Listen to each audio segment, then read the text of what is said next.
আব্দুল মালিক হাফিজাহুল্লাহ, হযরত মাওলানা আব্দুল মালিক, ওনার আব্বা বলতো আমাকে কুমিল্লার লাকসামের মানুষ, জাতীয় মসজিদ বাইতুল মোকাররমের এখন যিনি খতিব, পৃথিবীর এমন কোন আরব দেশ নাই যেই দেশের ওলামায়ে কেরাম ওনারে চিনে না। বাংলাদেশে তিনি যদি পরিচিত হয় 10%, আরব বিশ্বে তিনি পরিচিত 90%। পৃথিবীর আরব দেশের বহু ইউনিভার্সিটিতে এই হযরত আমার দেশের বাইতুল মোকাররমের খতিব যিনি বর্তমান, ওনার কিতাব, আরবি লিখিত বই কিতাব পৃথিবীর আরব দেশের ইউনিভার্সিটির সিলেবাস ভুক্ত।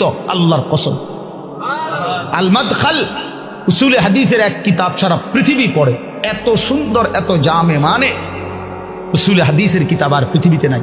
মানে হাদিসের বিষয়ের যত নিয়ম কানুন, হাদিস শাস্ত্রের, এটার উপরে ওনার লিখিত কিতাব, অনেক কিতাব, অনেক কিতাব।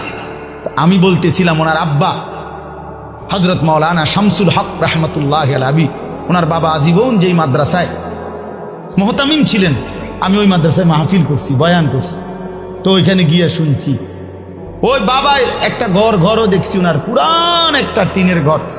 তো ওনার আব্বা বলতেন সব সময়, আব্দুল মালিক তোরে লইয়া আমার বেশি চিন্তা, তারে দিয়া কি হইব, তারে দিয়া কিটা হইব, মানে তে কেমনে চলবো ভবিষ্যতে। ওনার আব্বাই বলে বেশি কি করছে, চিন্তা করছি। আব্দুল মালিক এখন জাতীয় মসজিদের খতিব। আলী ইমরানের 190 নম্বর আয়াতে আল্লাহ তাআলা বলেছেন, যারা আকাশ বাতাস পৃথিবী সৃষ্টি নিয়ে চিন্তা করে এবং সর্ব অবস্থায় আল্লাহ তাআলার জিকির করে, ওয়া ইয়াতাফাক্কারুনা ফি খালকিস সামাওয়াতি ওয়াল আরদ, এবং তারা তাফাক্কুর করে, ক্রিটিক্যাল থিংকিং করে, এবং তারা বলে মা খালাকতা হাযা বাতিলা, হে আল্লাহ তুমি অনর্থক কিছু সৃষ্টি করো নাই। মনে রাখবেন, এই পৃথিবীতে আল্লাহ তাআলা অনর্থক কোনো কিছু সৃষ্টি করে নাই, করেছে?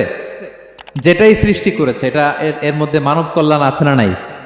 আল্লাহ তাআলা আমাদের জন্য কল্যাণ রেখেছেন। এবং এই আয়াত যখন নাজিল হল, বিষ্ণু ইসা ইসলাম বললেন, ওয়াইলুন লিমান কারাআহা ওয়া লাম ইয়াতাফাক্কার ফিহা, ধ্বংস তাদের জন্য যারা এই আয়াত তেলাওয়াত করে কিন্তু এই আয়াত নিয়ে চিন্তা করে না, গবেষণা করে না।